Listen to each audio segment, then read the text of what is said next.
Among my students, PowerPoint has become less engaging.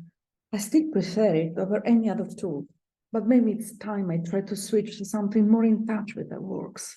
Look at the slides. They're long, they're difficult to understand. It could be positive if I could learn something different. Maybe I'll even learn how to design cool invitations to my personal events. I could start small, since I only know how to use PowerPoint. Maybe I could ask some of my students for tips. But exactly as I learned to use PowerPoint from scratch, I will learn to use other tools. It's decided. I'll use a new tool for the next lesson. My students will be happy to see something out of my comfort zone, and who knows, I might even become a pro.